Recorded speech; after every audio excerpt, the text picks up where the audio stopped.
tentang hari ini,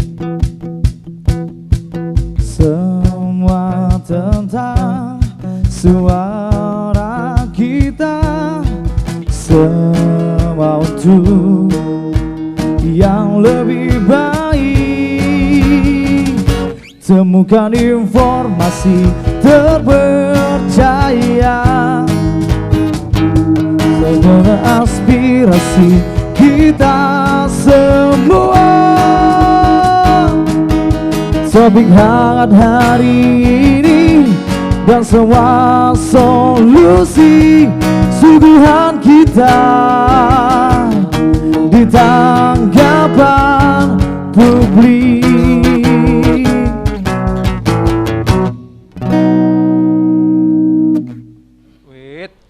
Ya bang, aduh manggilnya Mbak Ibu dia kayak mau minta uang jajan abang. Iya, gini loh Wit, aku tadi udah cari-cari kan di handphoneku ini. Sekarang harus kau tahu ini Wit, aku kan udah jadi sultannya Siantar. Oh ya Allah, uang di mana-mana ada, mobil di mana-mana ada, ya tanah di mana-mana ada.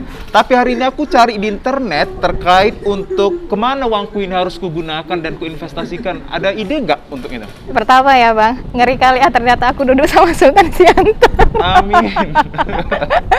udah melejit bang Azril sekarang ya. Sultan Siantar. Iya, Sultan Siantar ya, ngeri kali ya. Tapi halal tuh ya bang ya, insya Allah ya. Insya Allah halal.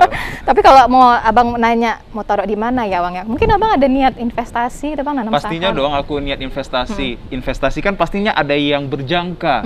Aman nggak Wit? Nah itu dia, kalau mau cari investasi yang aman atau mungkin abang takut ya nanti kejebak yang namanya investasi bodong. Sekarang kan lagi musim tuh ya. Tapi memang abang harus hati-hati sih bang, harus cari informasi dulu yang akurat gitu, yang mana nih investasi yang emang aman, mana investasi yang bodong. Jangan sampai pengennya untung, pengen dapat cuannya banyak, tapi ternyata abang jadi rugi. Oh gitu Wit, karena Wit aku lihat juga kan di situs juga ada. Berarti kan kalau bisa dibilang legal dan ilegalnya susah bandinginnya Wit. Iya, nanti udah aku taruh uangku atau ku investasikan ke satu situs, tiba-tiba hilang. Iya, betul, apa nggak jadi sultan lagi? Oh iya, langsung hilang ya, apa namanya, gelar sultan itu hilang ya. Takutnya pindah ke sini bang sultannya.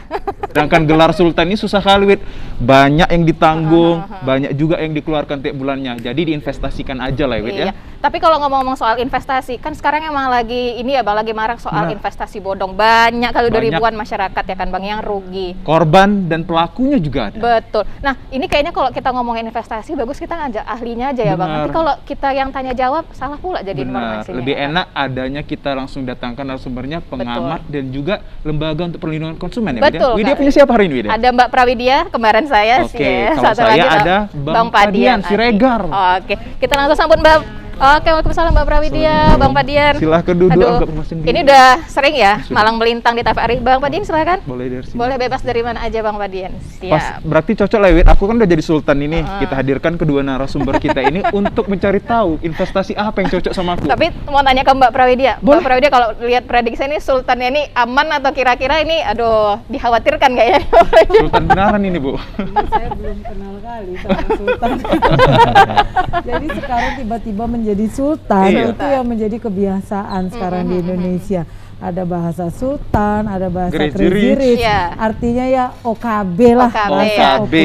Agak norak gitu ya jadinya kesannya ya. Tapi aku nggak norak tadi bilang sultan. Enggak. Kalau Bang Azril enggak lah. Atau crazy rich.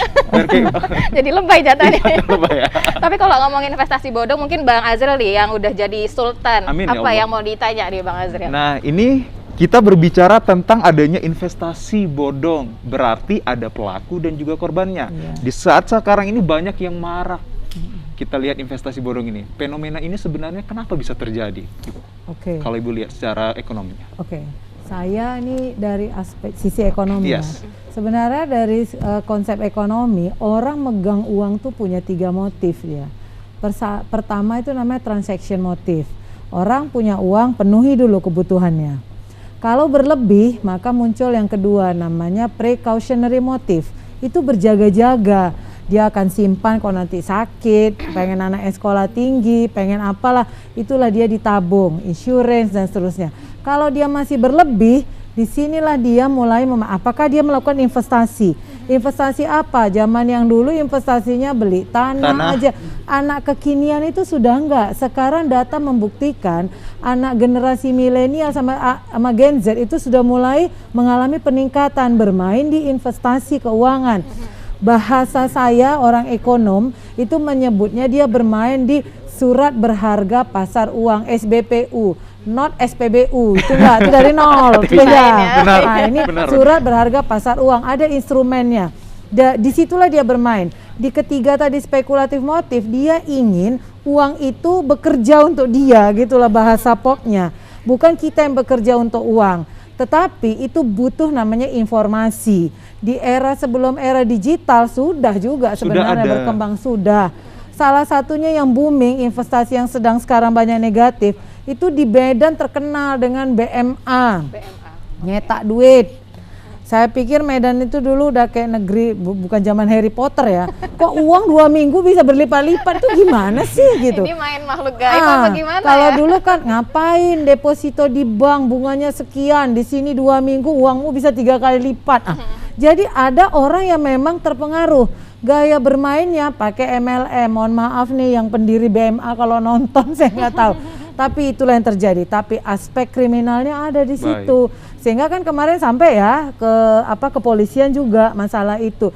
Nah, itulah salah satu motivasi itu kalau kita mau berinvestasi, kita harus tahu satu informasinya, kredibilitasnya, regulasinya dan jaminan. Itu penting. Kalau kita kaitkan skema yang dipakai saat itu?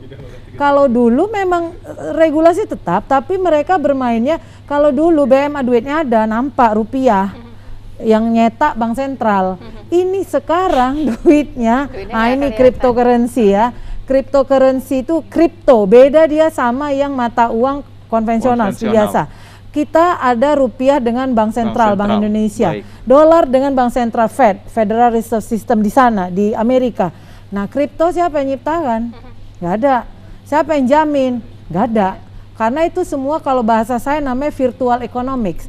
Sebenarnya virtual economics bukan ini aja. Di zaman tahun 90-an pun ada. Tapi itu berkembang itu di era akhir 90-an dan awal 2000. Virtual economics itulah yang menghantam ekonomi Amerika Serikat tahun 2008. Namanya financial tsunami. Jadi itu tsunami-nya uang. Itu karena mereka bermain di surat berharga. Bahasa kita itu namanya KPR. Saya nggak punya uang tapi saya kredit rumah. Tapi surat saya itu kan di bank. Itulah diperjualbelikan dan itu di repackage gitu loh. Dijual lagi, repackage lagi, dijual di pasar modal. Orang mau membelinya. Artinya aman. Itu bahasa ekonominya enggak, itu dia bubble. Karena ini namanya KPR tapi kemudian di repackage lagi namanya apa, dijual secara virtual. Ada orang yang beli, tiba-tiba siapa yang menjamin? Rontok Amerika tahun 2008. Itu krisisnya dari sektor keuangan. Jadi sebenarnya era sekarang, karena era sekarang tuh udah IoT, Internet of Things. Orang buat video yang kayak gitu, orang akan terpengaruh. Cepet kok kaya, bagi orang yang tidak logik. Nah, menurut saya itu gitu. Jadi ngikuti era dia. Sebenarnya hampir sama, cuma prosesnya aja. Jadi kalau dulu zamannya masih revolusi industri 3.0 atau apa ya, saya nggak mungkin hidup di 1.0 ya. Tapi yang sekarang itu udah 4.0, udah IoT itu udah, dan anak muda itu cepet dia melakukan hal yang seperti itu. Ya mungkin nanti dari aspek hukum juga bisa ya, karena sekarang cyber law juga udah mulai banyak perubahan-perubahan. Karena apa? Law itu harus ngikuti dengan activity. Karena apa? Jaminan, tadi yang saya bilang, investasi itu butuh satunya itu jaminan. Kalau nggak ada jaminan, gimana kita mau nanamkan uang tapi kajol, kata orang Medan, kagak jelas ya, ngapain gitulah bahasanya.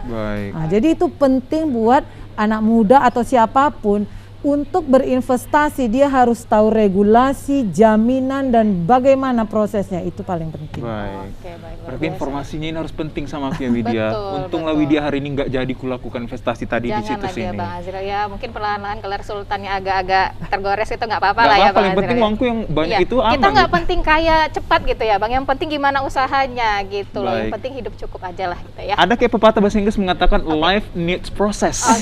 Hidup itu butuh yang namanya proses. Tidak ada yang instan kecuali melihara Melihara apa? Oke. Makhluk halus gitu. Iya, benar. Nah, kita ke Bang Fadlian kalau gitu. Bang, ini kalau melihat dari apa yang disampaikan dari Mbak Prawidia ini memang kayaknya kalau dilihat dari segi apa ya, mentalnya psikis masyarakat sekarang ini memang setelah melihat media sosial mungkin dari selebgram, influencer, selebriti seperti itu. Jadinya mental masyarakat pun keinginan untuk cepat kaya itu sekarang sedang heboh begitu ya Bang Fadlian, kalau Abang melihat seperti apa? Ya memang trennya konsumen kita ini kan memang sebagian itu menempuh cara-cara instan itu.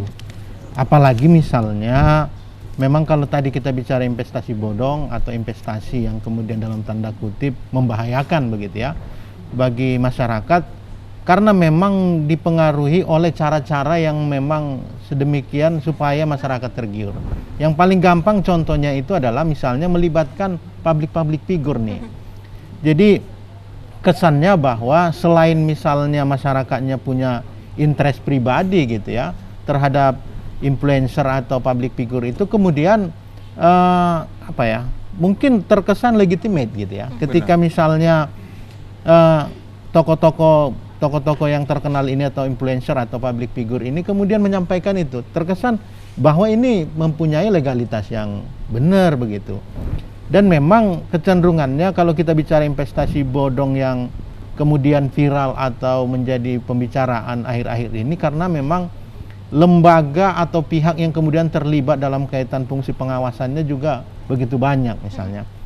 Setidaknya kalau bicara yang minggu-minggu ini minggu-minggu ini yang kemudian viral itu, ini Kementerian Perdagangan, kemudian kepolisian, OJK, begitu juga yang lain-lain juga, Kominfo khususnya. Benar. Karena memang prinsipnya ini berada di Kominfo ini. Ketika misalnya portalnya atau lamannya itu kemudian ditutup kan maka selesai begitu. Tapi kemudian persoalannya urusan domain ini kan memang tidak bisa dibedakan oleh Kominfo ini, kecuali ada laporan nih. Kecuali ada laporan, maka ini baru ditutup begitu. Tapi kan permintaan domain ini kan sesungguhnya berada legalitasnya ini bukan di Kominfo-nya ini. Ketika ada pelanggaran lah baru kemudian Kominfo bisa bertindak. Maka kalau kita tadi cerita OJK, setidaknya dalam kaitan investasi ini kan ada 3 yang kemudian lembaga yang mengeluarkan regulasi itu. Yang pertama BPEPTI, Kementerian Perdagangan, yang kedua adalah BI, yang ketiga adalah OJK. Ini kadang-kadang tipis-tipis nih. Ini menjadi ranahnya BI kah atau menjadi ranahnya OJK, setidaknya begitu ini kadang-kadang. Maka dalam hal itu kan sekarang ada Satgas Waspada Investasi yang kemudian melibatkan semua pihak tuh, OJK, BAPEPTI dan kepolisian juga berada di dalam itu. Tapi kemudian seperti yang dibilangkan Bu Prawit tadi bahwa perkembangan pelanggaran atau kejahatan ini kan sungguhnya hukum atau regulasi ini mengejarnya kan agak sulit, apalagi misalnya negara kita ini segala sesuatu dalam kaitan fungsi pengawasan dan juga penindakan kan harus berbasis regulasi yang positif juga gitu ya, yang diatur secara undang-undang begitu. Maka ini berkejaran nih. Kalau merujuk pada misalnya setahun belakangan, kemarin itu pinjol tuh. Diciptakan regulasinya, diciptakan misalnya infrastrukturnya, tapi kemudian ini sekarang sudah muncul lagi nih investasi bodong ya, yang kemudian merujuk yang mirip-mirip judi begitu. Ini kan harus keluar regulasi juga ini. Maka ya penegak hukum yang kemudian mempunyai kemampuan untuk penindakan itu kemudian juga kan sering kecolongan juga, karena memang perkembangannya apalagi misalnya jejaringnya begitu cepat dan juga korbannya juga kadang-kadang terbuai nih. Ini mestinya dia udah sadar nih, ini sebenarnya nggak bener nih. Mestinya udah dari awal sudah melakukan tindakan atau pencegahan untuk itu. Tapi faktanya memang setelah terjadi begitu, karena memang kita ini kadang-kadang kan, kalau saya pun kawan saya yang kemudian mempelajari judinya, bukan neo judi kan.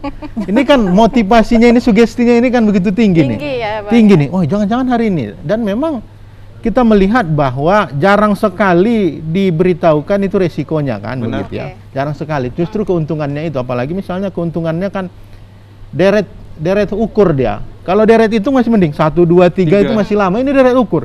Sekian digit kan begitu. Maka motivasi itu dan sugestinya itu begitu besar begitu. Oke. keinginan buat cepet kayanya sangat luar biasa ya Bang baik. Azril. Dan kayaknya kalau masyarakat sendiri kenapa kemudian bisa sampai merugi puluhan juta, ratusan juta, bahkan sampai miliaran, ada efek candu begitu ya Mbak Prawidya kalau kita terlibat ini dalam investasi bodong yang kemudian iming-iming ternyata mengarah ke perjudian begitu Mbak Prawidya. Kalau saya ngelihatnya ya gini ya, tadi saya bilang pengaruh daripada informasi kan itu dia kayak tadi kan, gara-gara orang bisa dipengaruhi dari nonton, nggak usah investasi, panik buying aja gitu. Benar? Iya. Nanti gini loh minyak goreng, sebenarnya di rumahnya udah adanya 3 bungkus tapi ngikut juga ngantri. Betul. Akibatnya secara pasar kan jadi over demand. Ya harga naik. Gitu juga sama dengan ini. Udah tahu, tapi dia ngeliat kok bisa dia beli ini, kok aku kok nggak bisa. Ayo tambahkan lagi duit. Gitu dia terus jadinya. Jadi memang orang nonton itu yang nggak pakai logika normalinya jalan, dia akan terpengaruh. Tapi bagi orang yang nonton gitu, logika normalnya jalan, dia nggak mudah terpengaruh karena dia akan lihat kok bisa seperti itu, bagaimana caranya, ada nggak yang jamin, macam mana ini secara hukum kan udah seperti itu. Tapi masih kebanyakan ya, maksud saya itu bukan investasi bodong aja, tadi belanja saya bilang gitu juga pengaruhnya. Sama dengan kasus minyak goreng nih, gini-gini, tiba-tiba ada orang yang nawarkan, nih beli minyak goreng ratusan juta dia, lewat duitnya. Karena mungkin di sini beli di pasar harganya 1 liternya misalnya 20.000, di situ minta 10.000 dibelinya, dikasih duitnya ratusan juta, lari orangnya udah. Nah, itu apa artinya? Dia cuma bilang nanti bisa cepet nih dapat duit, mumpung harga minyak goreng gini-gini. Nah, itulah dia. Jadi sebenarnya bukan aja dengan uang ya. Kalau ini nih kripto ini susahnya kenapa yang tadi BI? Kan dia bukan rupiah. Nah, kemana dia jadinya? Ya bagi orang yang udah tahu ini nggak sah, mau kemana? Siapa yang menjamin? Karena duitnya kan cryptocurrency dia. Nanti ada instrumennya, ada Bitcoin yang dimain-mainkan itu kan banyak. Tapi kita tahu ada yang dia investasi, bukan salah semua. Ada satu dan dia resmi dari Bapeti itu ada. Nah, itulah tahu. Jadi sebenarnya sekarang saya pun ngajar di kelas itu nginformasikan sama mahasiswa. Karena dalam konsep ekonomi kalau kita bermain di pasar supply demand, satu kata kuncinya adalah smart information. Itu dia kuncinya. Baik. Tapi kalau no smart information, maka dia akan gampang dipengaruhi, itu aja. Baik, itu dia Widya dari tadi Mbak Prawidya untuk mengatakan bahwa adanya smart information is very important. Iya. Sangat penting untuk kita ketahui. Lantas ini kaum investasi bodong ini kan juga banyak ini menyebar, bukan hanya ke kaum katakanlah yang kastanya rendah, kemampuan finance-nya rendah. Kalau dari Bang Adi, saya manggilnya Bang Adi ya Bang, Ya. Bang Adi Siregar ini selaku Lembaga Perlindungan Konsumen. Benar ya? Ya. Ini udah sejauh yang kita lihat boomingnya ini, sektor masyarakat mana yang paling jadi korbannya? Sebenarnya itu kelihatannya di kelompok menengah sih, kelompok menengah, karena memang itu sejalan lemahnya literasi yang disampaikan kepada masyarakat juga berbanding pada kelompok-kelompok yang kemudian budaya literasi digitalnya tinggi. Mayoritas kita di Indonesia ini kan yang literasi digital itu kelompok menengah ke atas memang pada persoalan itu. Tapi memang pada konteks tertentu ini sesungguhnya kan menyasar seperti yang dibilang Mbak Prawit tadi, bahwa ini kelompok-kelompok anak muda ini. Kelompok-kelompok anak muda yang kemudian rentan nih untuk melakukan investasi-investasi ini, baik yang bodong atau misalnya yang legal.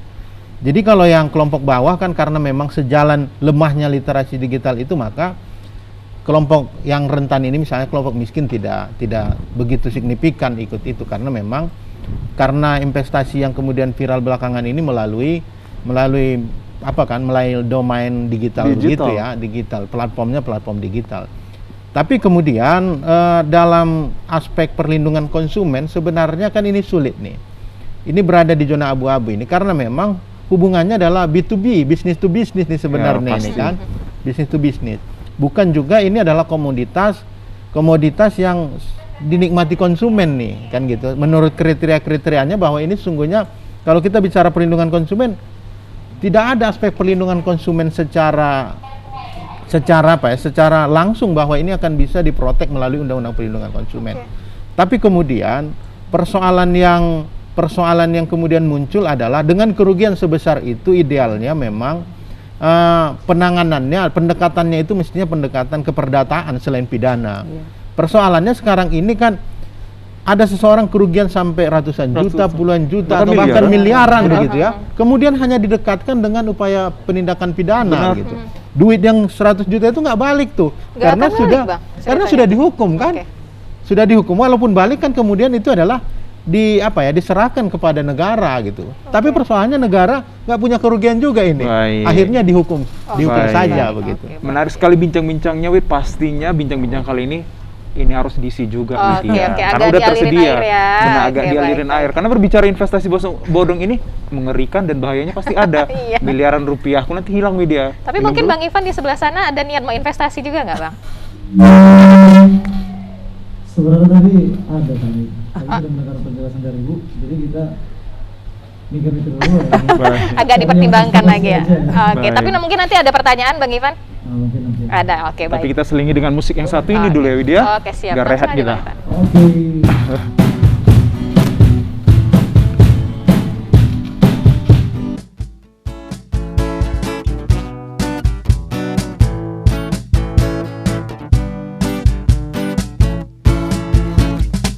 Rasa-rasanya aku telah keliru memilih kamu sebagai kekasihku, cintaku, susah sayangmu, semu bermain dan permainkan aku seperti ular yang sangat berbisa, suka memangsa diriku tergigit cinta. Aku tertipu, aku terjebak, aku terperangkap muslihatmu.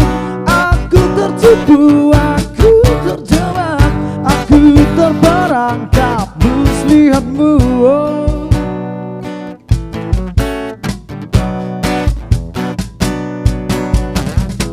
Bisa-bisanya aku terkena, bisa-bisanya aku terlena. Rupa-rupanya kau berbahaya, rupa-rupanya kau sama seperti ular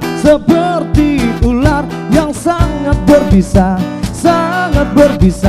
suka memangsa diriku tergigit cinta.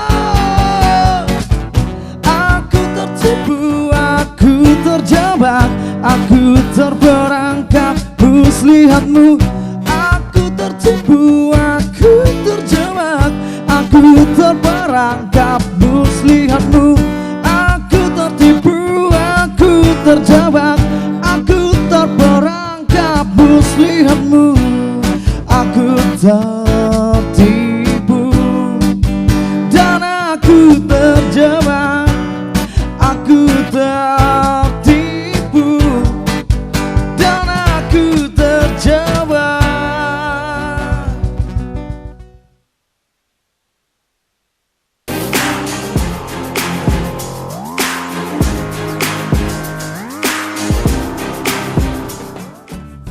Tidak perlu takut secara berlebihan dengan yang namanya virus corona. Karena virus corona dari data yang saya terima, 94% lebih penderitanya dapat disembuhkan. Untuk itu kita perlu melakukan hal-hal seperti ini. Pertama, jangan lupa untuk mencuci tangan dengan air yang mengalir dan sabun.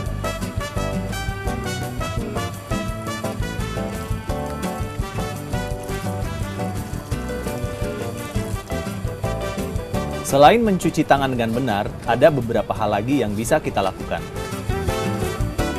Hindari menyentuh mata, hidung, dan mulut. Karena telapak tangan tentu akan menyentuh berbagai macam benda dan rentan terkena virus. Kalau telapak tangan kita sudah terkena virus, maka virus tersebut akan mudah masuk ke dalam tubuh kita melalui mata, hidung, dan mulut. Jadi ingat, hindari menyentuh mata, hidung, dan mulut. Jaga jarak dengan siapapun yang batuk atau bersin, karena virus corona dapat menyebar melalui tetesan cairan yang keluar saat batuk atau bersin. Berikan masker pada yang sakit agar tidak menular kepada yang lain.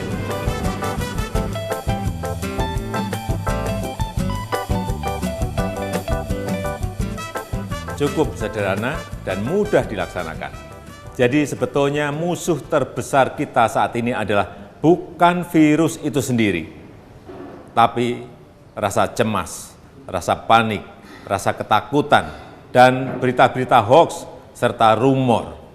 Kita sebenarnya harus yakin dengan fakta, informasi, solidaritas bersama, dan gotong royong.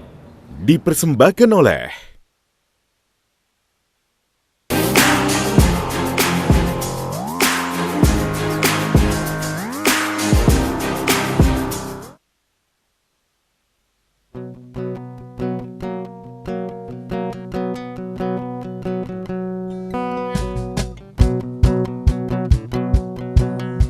hari ini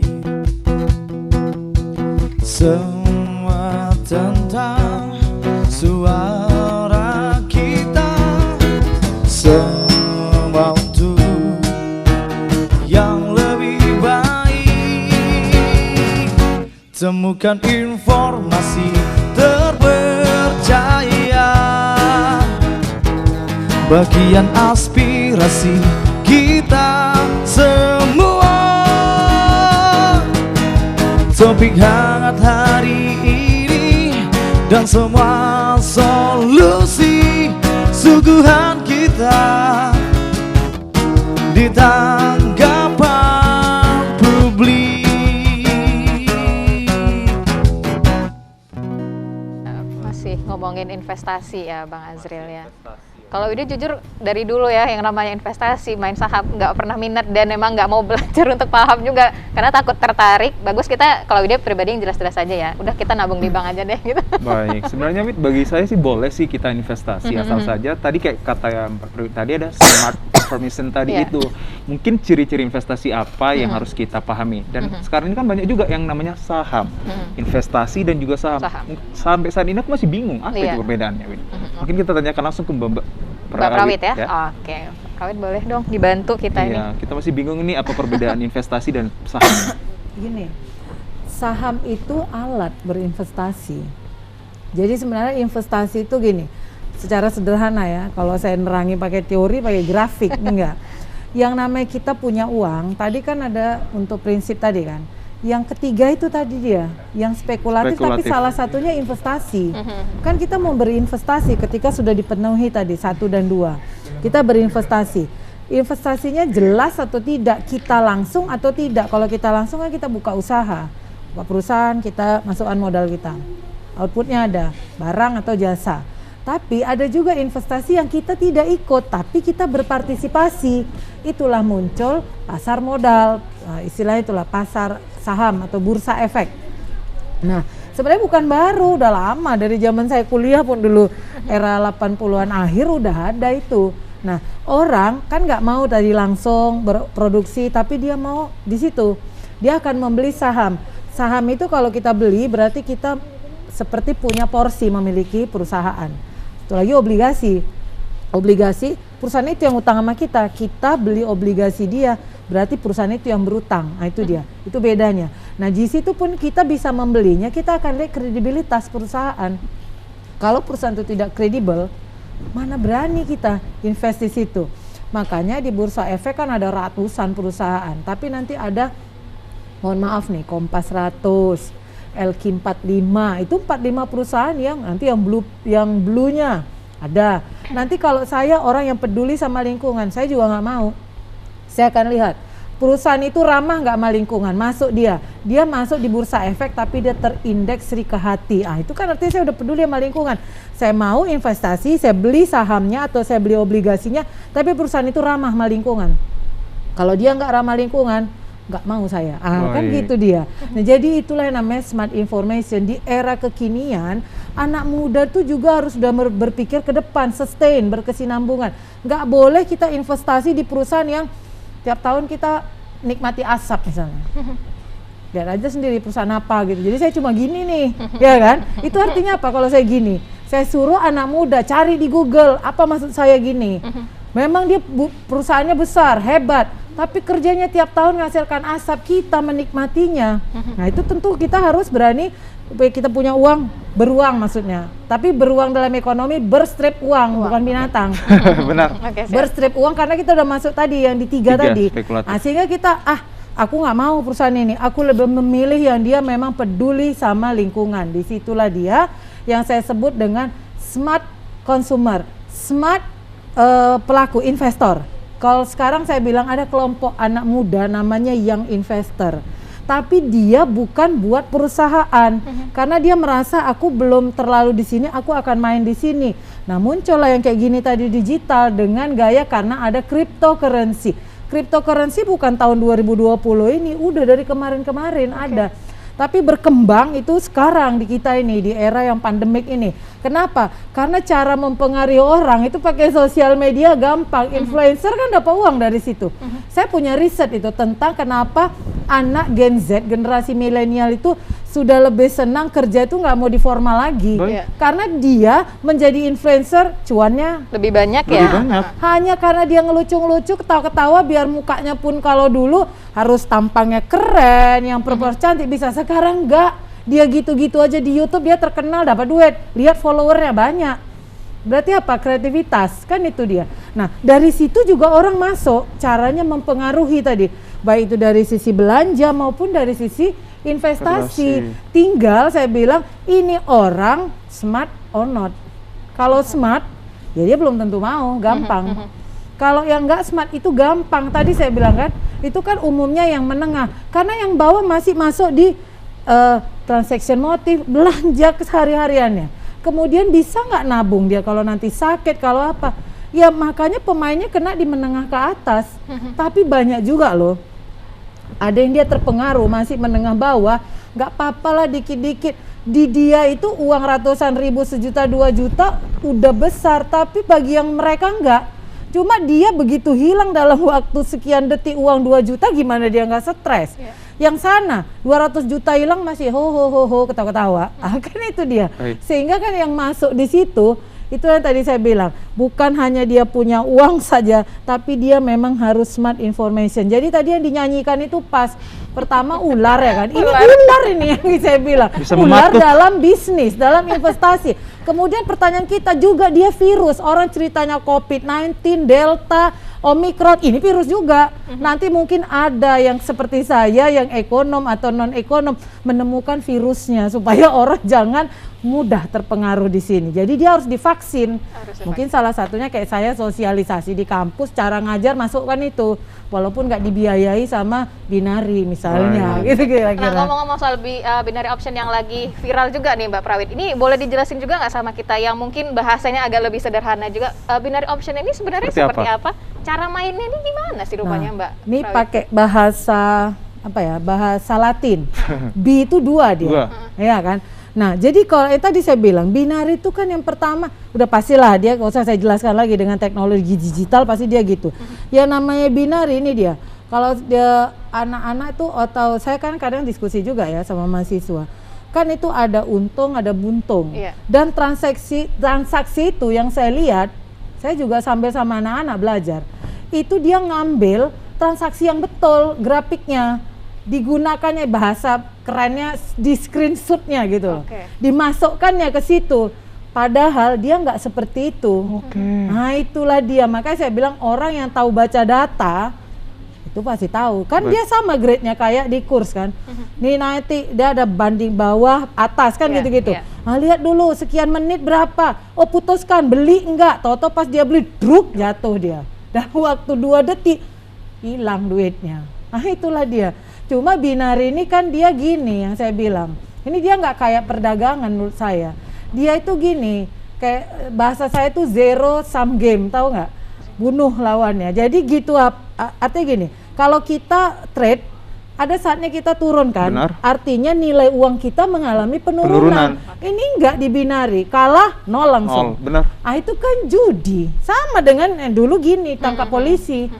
Nih aku berapa, ikut aku. Kalah, ya pulang kita, nol duit kita. Sama nggak sama itu? Kalau saya, ya emang judi ngelihatnya. Karena dalam ekonomi nggak kayak gitu. Dia nilainya nurun, bukan nol. Ini bisa habis, kan itu dia.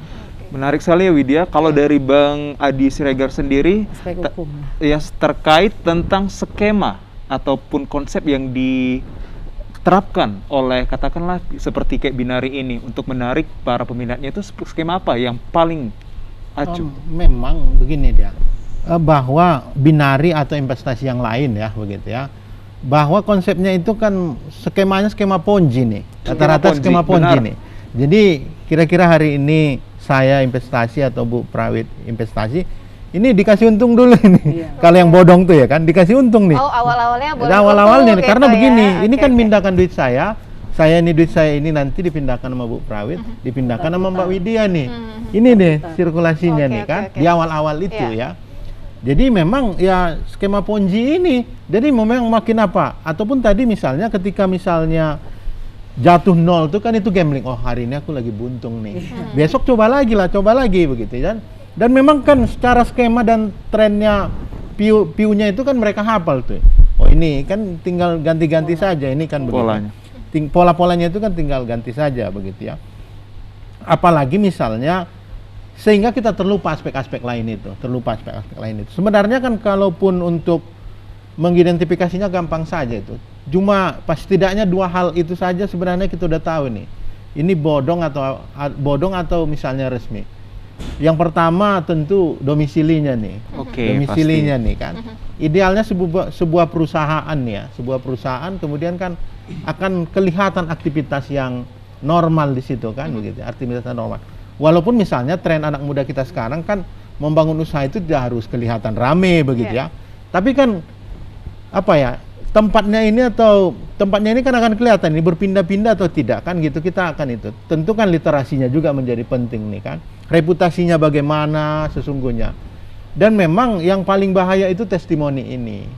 Memang idealnya kalau dalam konsep hukum sebenarnya adanya sebenarnya unsurnya itu kan apa turut serta ini sebenarnya mestinya juga kalau yang sekarang binary option ini kemudian hanya pelakunya saja dihukum, idealnya juga orang-orang yang memberikan testimoni, yang memberikan promosi itu mestinya begitu. Karena memang dalam bintang iklannya juga mungkin ya. Iya, dalam pidana kan memang dimungkinkan untuk itu.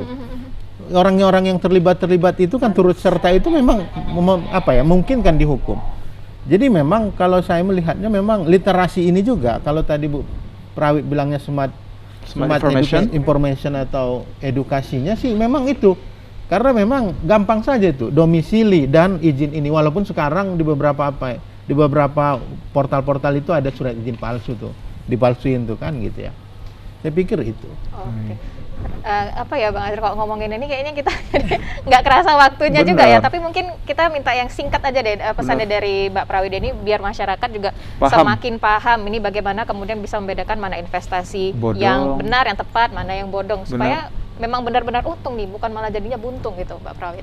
Nah, kalau mau melakukan investasi sebaiknya mencari informasi secara detail. Kurang tahu, tanyakan sama orang yang lebih mengetahui sehingga ketika dia memutuskan itu menjadi lebih wise. Jangan sampai dia berani memilih uncertain, bahasa ekonominya, nggak pasti. Yang tidak pasti. Hidup aja kita semua membuat plannya kan sesuatu kepastian yang kita anggap kita bakal bisa di situ.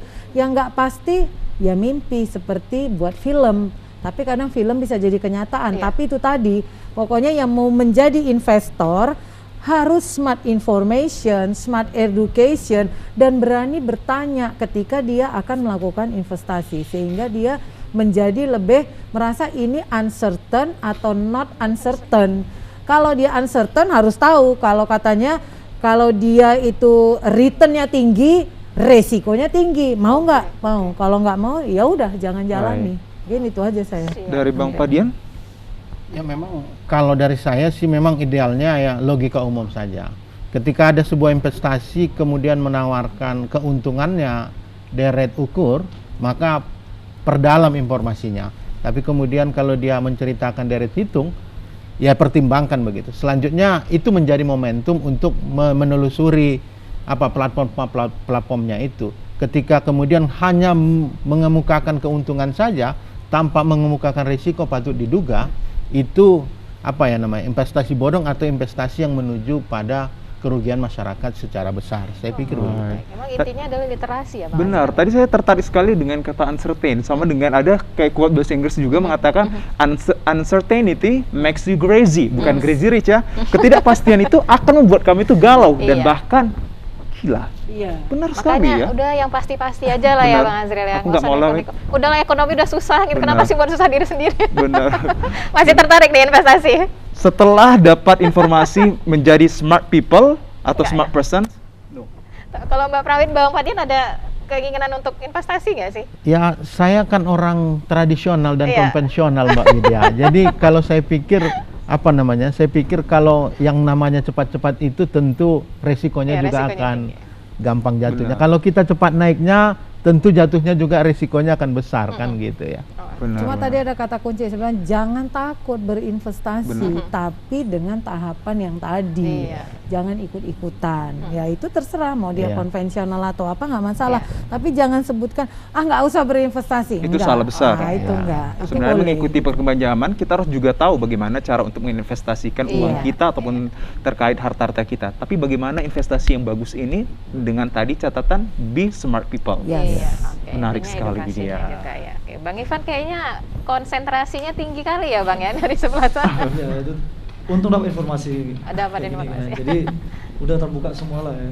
Oke, Bagus, baik. thank you. Pokoknya kalau mau investasi agak ini ya Bang, Ya, agak betul. harus apa namanya?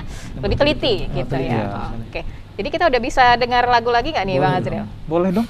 Tapi Supaya- yang intinya makasih ya buat Mbak Prawit dan Bang Fadian ya, udah yang sama-sama pastinya ngobrol. edukasi dan informasi tadi berpengaruh baik buat saya sendiri. Tidak usahlah jadi sultan, biarlah menjadi apa adanya. Iya, oke jadi apa adanya ya. Silahkan Bang Silakan Ivan. Bang Ivan.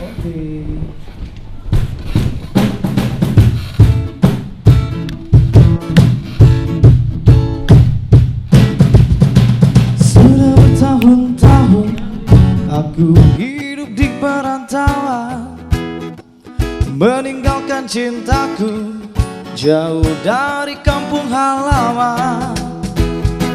Aku galau jauh dari dirimu. Pulang malu gak pulang rindu, karena nasib belum menentu. Pada siapa aku mengadu? Pulang malu gak pulang rindu. Pulang malu gak pulang rindu, karena nasib belum menentu. Pada siapa aku mengadu?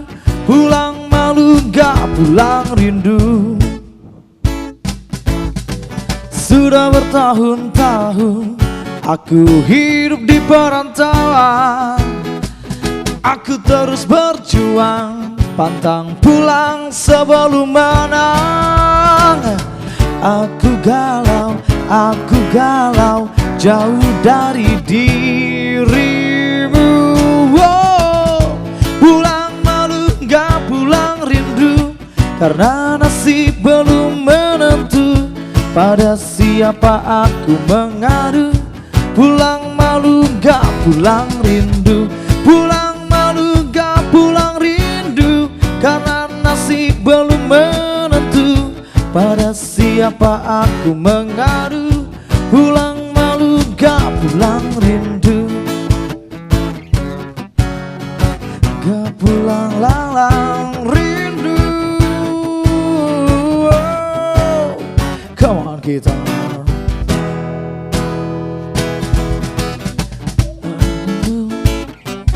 Oh, oh.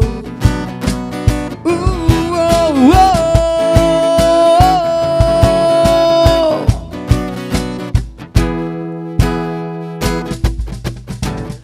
Pulang malu gak pulang rindu, karena nasib belum menentu. Pada siapa aku mengadu? Pulang malu gak pulang rindu. Pulang malu gak pulang rindu, karena nasib belum menentu. Pada siapa aku mengadu? Pulang malu gak pulang rindu. Mau pulang malu, mau pulang malu gak pulang lang-lang rindu. Mau pulang malu, mau pulang malu gak pulang lang-lang, gak pulang rindu.